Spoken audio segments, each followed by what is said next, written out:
Good morning, students. Welcome to my class. In the last class, we have learned about word problems that was based on digits.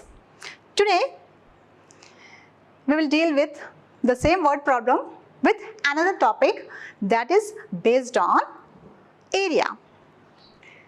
आज हम क्षेत्रफल के बारे में आपसे word problems के बारे में हम कुछ डिस्कस करेंगे, थोड़े क्वेश्चंस करेंगे. ओके, सबसे पहले आप अपने स्क्रीन पर देखिए, मैंने क्वेश्चंस लिखा है. The area of rectangle get reduced by 9 square units if its length is reduced by 5 units and breadth is increased by 3 units. If we increase the length by 3 units, the breadth by 2 units, the area increases by 67 square units.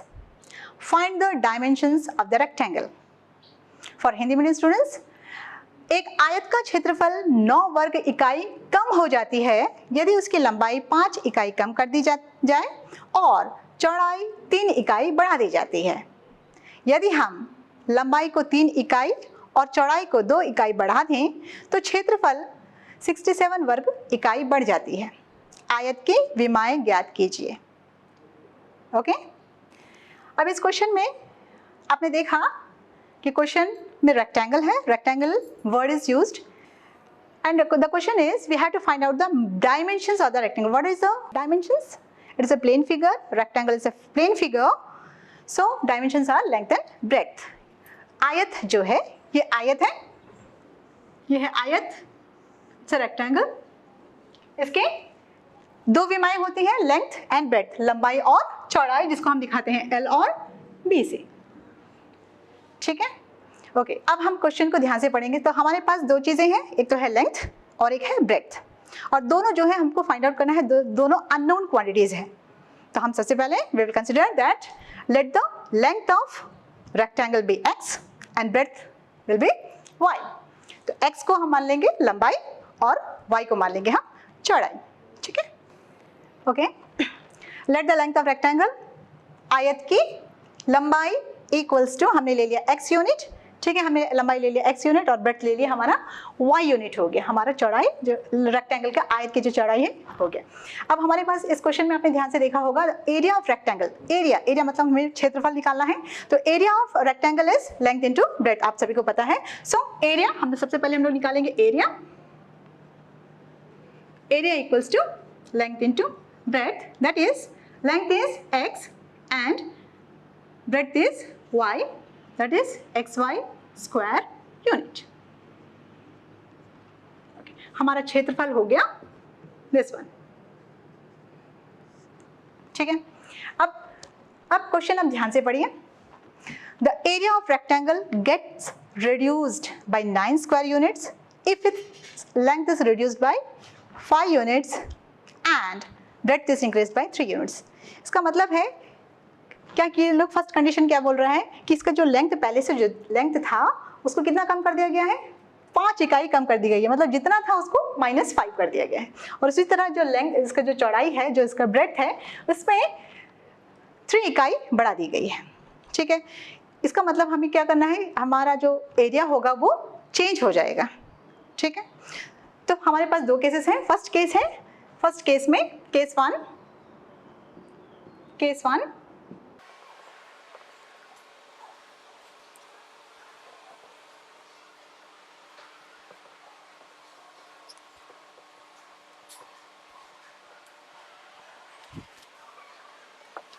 okay, when length is reduced by 5 units and the breadth is increased by 3 units. अब हमारे पास जो new length होगा, new breadth होगा, वो कैसे होगा. हमारा new length होगा, पहले हमारे पास था x. Okay, length is reduced means मैंने पहले भी बताया था -5. Okay, and breadth is increased means बढ़ा दिया गया है, that means plus. okay, तो breadth will be y plus 3 units. clear okay. अब हमको एक एरिया निकालना है, इसका न्यू एरिया. जब हमने इसमें चेंजेस किया है, तो हमारे पास एक छोटा सा दूसरा जिसका ब्रेड्थ बढ़ गया है और लेंथ कम हो गया है. ठीक है, जो पहले हमारा था लेंथ कम कर दिया गया है और ब्रेड्थ जितना था उससे थोड़ी ज़्यादा बढ़ा दी गई है। तो हमारे पास एक ही न्यू रेक्टेंगल मिल गया है हमें।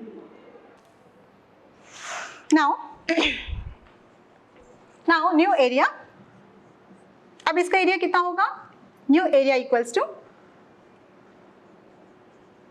That's again length into breadth, that is x minus 5 into y plus 3।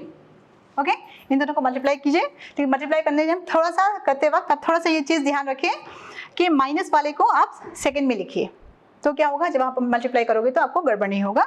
तो इसको मैं इस तरह लिखने जा रही हूँ y plus 3 and x minus 5। Okay, इसको जब हम मल्टीप्लाई करेंगे तो x into y x5 and y into 5 minus 5y plus 3 into x 3x minus 3 5 15। ठीक है, स्क्वायर यूनिट। ये आपका हो गया न्यू एरिया। यहाँ तक आपको क्लियर हो चुका होगा। इस क्वेश्चन को हम दोबारा पढ़ते हैं।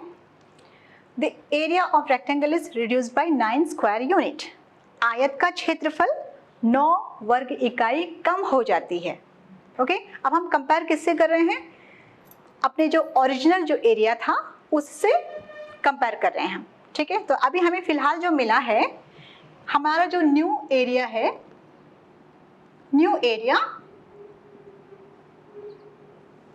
जो मिला है वो आयत के क्षेत्रफल से 9 इकाई कम हो जाती है। ठीक है, तो आयत का कौन सा क्षेत्रफल? जो ओरिजिनल था हमारा जो ओरिजिनल एरिया था उससे रिड्यूस्ड -9। ओके, हमारा न्यू एरिया था, हमने अभी सॉल्व किया, that is xy minus 5y plus 3x minus 15 and original जो एरिया हमारा फर्स्ट में निकला है वो था xy minus 9। अब हमें इसको सॉल्व करना है। xy कैंसिल हो गया है, ये है 3x minus 5y equals to -9, -15 को राइट साइड ले जाएंगे प्लस 15, तो हो गया हमारा 3x minus 5y equals to +6, क्योंकि 15 बड़ा है तो 15 minus 9 is 6। Equation number 1। Okay, अब हमारे पास आता है सेकंड केस। यहाँ तक हमारा फर्स्ट इक्वेशन हमको मिल गया है। अब हम आते हैं सेकंड केस पे। सेकंड केस मीन्स क्वेश्चन को दोबारा से एकदम केयरफुली रीड कीजिए, उसमें आपको पता चल जाएगा अगेन इसका लेंथ और ब्रेड्थ चेंज कर दिया गया है। ठीक है, केस 2। ओके, हमारे पास अब स्थिति 2 है जिसमें लेंथ जो लंबाई है उसको 3 यूनिट बढ़ा दिया गया है, इज इंक्रीज बाय 3 यूनिट्स, और ब्रेड्थ जो है 2 यूनिट्स बढ़ा दिया गया है। ठीक है, तो अब हमारे पास न्यू एरिया, न्यू लेंथ क्या मिलेगा? तो हमारे पास जो न्यू लेंथ है, न्यू लेंथ होगा, लेंथ पहले से हमारे पास था x increase by 3 plus 3, breadth हो गया, ब्रेड्थ हमारे पास में y इसमें से बढ़ गया है 2 यूनिट्स, तो ये हमारा हो गया 2 यूनिट्स। ओके, सेम जैसे हम लोगों ने पहले किया था। ओके, अब हमें निकालना है एरिया। ये हो गया हमारा new area. New area is L into B. L into B means L is x plus 3 and y is B is y plus 2. Okay, इसको मल्टीप्लाई किए, x into y xy plus 2x plus 3 into y 3y plus 3 into 2 6. This is new area square unit. ठीक है, okay, अब question ध्यान से पढ़िए।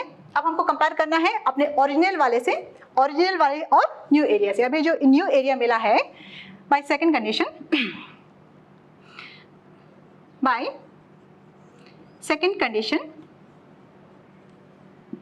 अब question पे नजर डालिए। यदि लंबाई को 3 इकाई और चौड़ाई को 2 इकाई बढ़ा दे तो क्षेत्रफल, जो एरिया जो होता है 67 वर्ग इकाई बढ़ जाता है।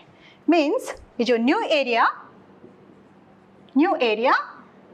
जो हमारा जो पुराना ओल्ड एरिया था उससे बढ़ गया। कितना बढ़ गया? 67 बढ़ गया। तो हमारे पास न्यू एरिया है xy plus 2x plus 3y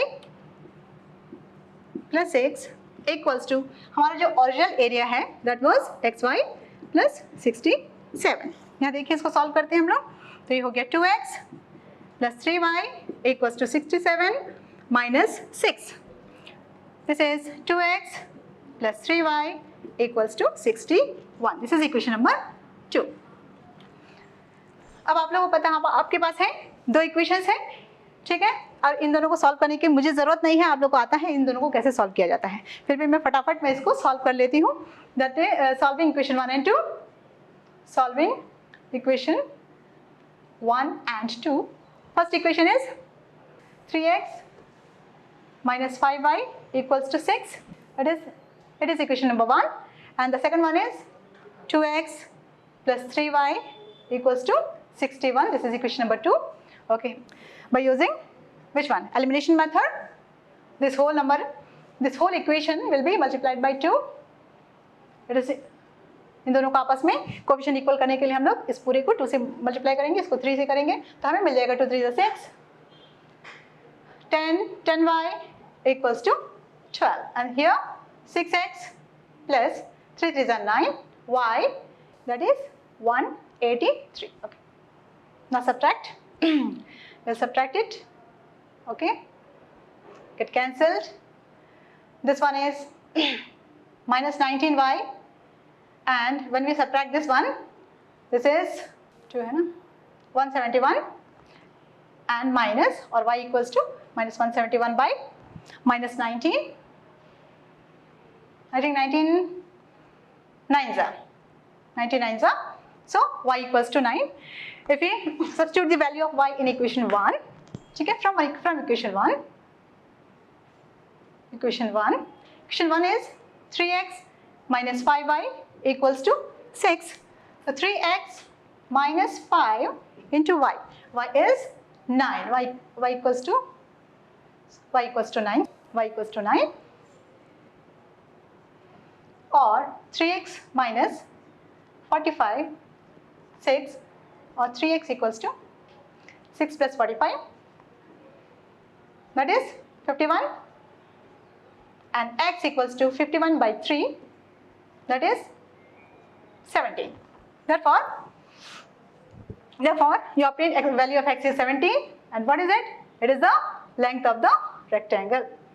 Therefore length of rectangle is equals to 17 units, and breadth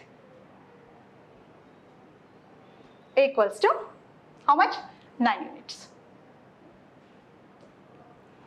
okay, आप लोगों ने ये कर लिया, मुझे लगता है आप लोग ठीक तरह से समझ गए होंगे। आपके लिए प्रैक्टिस के लिए कुछ क्वेश्चंस मैंने दिए हैं, आप उसे स्क्रीन पे देख सकते हैं। First question is, if in a rectangle the length is increased and breadth is reduced each by 2 meter, the area is reduced by 28 square meter.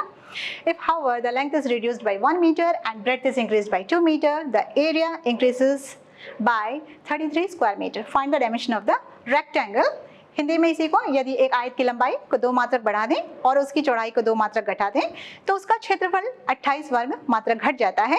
यदि लंबाई को 1 मात्रक कम कर दें और चौड़ाई को 2 मात्रक बढ़ा दें तो क्षेत्रफल 33 वर्ग मात्रक बढ़ जाता है। आयत की विमाएं ज्ञात कीजिए। इसके आंसर्स मैंने दिए हुए हैं, आप चेक कर लीजिएगा।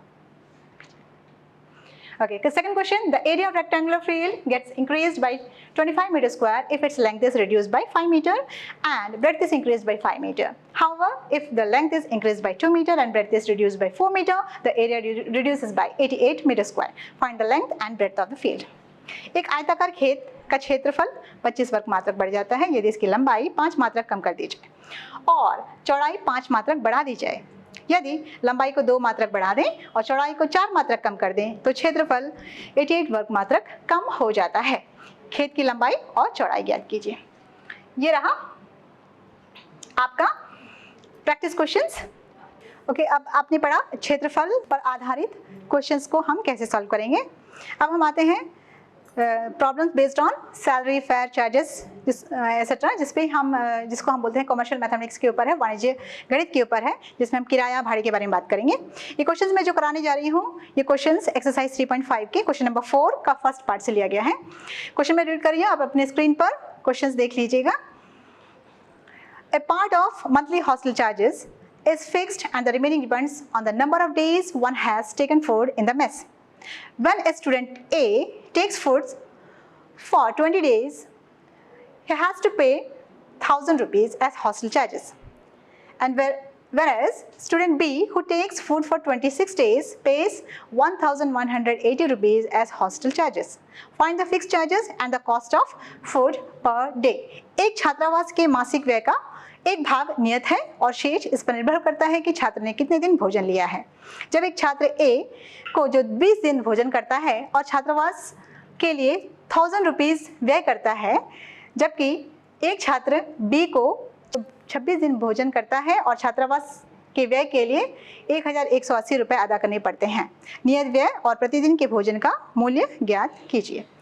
ओके, इस क्वेश्चन में आप ध्यान से देखें। इस क्वेश्चन में दो चीज़ें हैं। हॉस्टल में एक बच्चा रह रहा है, तो हॉस्टल में एक तो फिक्स्ड अमाउंट है आपके पास में, जैसे आप हॉस्टल में घुसते हो तो वहाँ पे स्टे करने के लिए आपको एक फिक्स्ड अमाउंट देना पड़ता है। और सेकंड वन इज आपको प्रतिदिन पर डे का मील जो मेस आपको देता है खाने का आपको देना पड़ेगा। ठीक है, तो first find the fixed charges and cost of food per day. तो हमारे पास दो क्वांटिटीज है, एक तो है जो फिक्स्ड रेट है मंथली, फिक्स्ड चार्ज हमें नहीं पता, और दूसरा cost of food per day हमें नहीं पता। तो जो हमें नहीं पता है, जो अज्ञात है, उसको हम एक्स और वाई ले लेते हैं। ठीक है,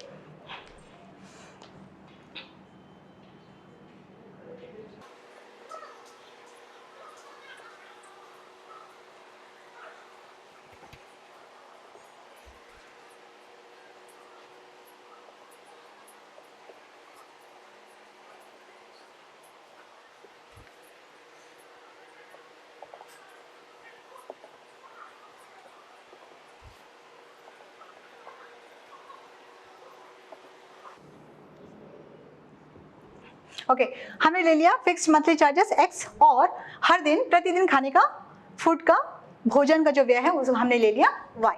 ठीक है, अब हमारे पास दो स्टूडेंट हैं उस छात्रावास में, एक स्टूडेंट ए है और एक स्टूडेंट बी है। ओके, एक स्टूडेंट ए है और स्टूडेंट बी है। ये क्वेश्चन बहुत इजी है, आप इसको वर्बली भी कर सकते हो। स्टूडेंट बी, ओके, ये बिल्कुल वैसे ही है कि आप ऑटो में बैठे हो, तो जैसे ही ऑटो में चढ़ते हो तो आपको एक फिक्स अमाउंट देना पड़ता है, 20 रुपीज़, मान लीजिए 20 रुपीज़ देना ही है। उसके बाद हर किलोमीटर में आप जाते हो तो उस हिसाब से आपको पैसे देने पड़ते हैं। मान लीजिए आपने बैठा और 20 रुपीज़ आपको दिया, ओके, आपको 20 रुपीज़ देना ही देना है। ओके, और आप 5 किलोमीटर गए, 1 किलोमीटर जाने का 10 रुपीज़ है, तो 5 किलोमीटर जाने का कितना होगा आपके पास? 50 हो गया, 10 × 5 50, तो 50 + 20 70 रुपीज़ आपको देने पड़ेंगे। तो वही चीज़ है कि एक बच्चा जो है स्टूडेंट ए, ठीक है, उसने क्या किया, स्टूडेंट ए हॉस्टल में कितने दिन रह रहा है? 20 डेज रह रहा है। 20 डेज रह रहा है, 20 डेज रह रहा है। ओके, तो वो रहा है 20 days, number of days 20। Okay, तो एक दिन खाने का उसका किराया है y रुपीज़, एक दिन का उसने y रुपीज़ हम मान लेते हैं, तो 20 डेज का उसका कॉस्ट ऑफ मील पर 20 डेज, तो cost of food for 20 days उसका हो जाएगा 20y। ये समझ रहे हैं? ओके, अब क्वेश्चन में ध्यान से देखिए, दोबारा से क्वेश्चन देखिए, क्वेश्चन पे जाइए। उसे बोल रहा है कि when student A takes 20 days food for 20 days he has to pay ₹1000, मतलब आपको 1000 रुपीज़ देने पड़ रहे हैं स्टूडेंट ए को।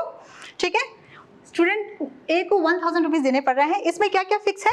एक तो उसने कितना दिन खाना खाया, 20 डेज उसने मील लिया है, 20 डेज, और फिक्स्ड तो उसे देना ही है, और फिक्स्ड अमाउंट कितना है? x है। दैट मीन्स फिक्स्ड अमाउंट तो देना ही देना है, प्लस वो कितने दिन ठहरा? 20 डेज। ओके, 20 डेज ठहरा है और उसके खाने का खर्च कितना है? y है, एक दिन का y है, तो 20 डेज का y हो जाएगा। That is equation number 1। Okay, ये है फर्स्ट केस। ठीक है, फर्स्ट केस 1, आइए केस 2। अब नेक्स्ट में आइए student B. Student B, look at the question again. When a student takes food for 26 days, student B takes food for 26 days, he has to pay 1180 rupees. Okay, इसमें number of days 26 है। Okay, तो इसका cost हो गया, इसका 20y है, तो इसका हो जाएगा 26y। तो यहाँ पे मैं शॉर्टकट में बता रही हूँ। ठीक है, तो ये होगा, इसे कितना देना पड़ रहा है? 1100 80 रुपीज़, मतलब इसमें क्या क्या फिक्स है, एक तो उसका फिक्स्ड चार्ज फिक्स है प्लस उसका मेस का एक दिन का है y, तो आपका 26 डेज के लिए पड़ेगा 26y, आपके पास सेकेंड इक्वेशन। ठीक है, इन दोनों को आपको सॉल्व करना है, लेकिन इसको लिखने का तरीका आप पहले ही पढ़ चुके हैं, इसलिए मैंने शॉर्टकट किया है क्योंकि एक्सरसाइज 3.3 में टैक्सी चार्जेस वाला क्वेश्चन आप लोगों ने किया है। ओके, तो वही बेस पे आपको लिखना है कि केस 1, ठीक है, case 1, this is case 1, okay, for student A x plus 20y equals to 1000, और यहाँ पे आपका case 2 for student B। Okay, solving this two equations, इन दोनों को आप इजीली सॉल्व कर सकते हैं। Solving equation 1 and 2, equation 1 and 2, equation 1 is x plus 20y equals to 1000 and equation 2 is plus 26y equals to 1180. Now subtract it. Okay, cancelled. This one is minus 6y, this one is minus 180, और minus minus get cancelled, और y equals to 180 by 6, that is 30. Okay, y हो गया, means एक दिन का खाना उसका 30 rupees है एक दिन का। ओके, तो हमारे पास वो तो मिल गया है कि cost of food per day हमें मिल गया है। अब हमको चाहिए मंथली फिक्स्ड रेट, तो फ्रॉम इक्वेशन 1 या एनी आप किसी में भी ले सकते हो। Okay, from equation 1, equation 1 is x plus 20y equals to 1000, और x plus 20 into y is 30. Okay, 600 plus 20 into 30, 600, और x equals to 1000 minus 600, आपका आंसर हो गया 400. That means the fixed monthly charges, okay, the fixed monthly charges is fixed monthly charges equals to how much? 400 rupees, 400, and the cost of food per day rupees 30. Okay, I hope आपको ये अच्छी तरह समझ आ गया होगा। अब practice के लिए, और ज़्यादा प्रैक्टिस के लिए मैंने इसे कुछ ज़्यादा क्वेश्चंस दिए गए हैं, तो आप स्क्रीन पे देखिए। Okay, I am going to read the questions that is given for practice. A part of monthly hostel charges is fixed and the remaining depends on the number of days one has taken food in the mess. When a student A takes food for 25 days, he has to pay 3,500 rupees as hostel charges, whereas a student B who takes food for 28 days pays 3,800 rupees as a hostel charges. Find the fixed charges and the cost of food per day.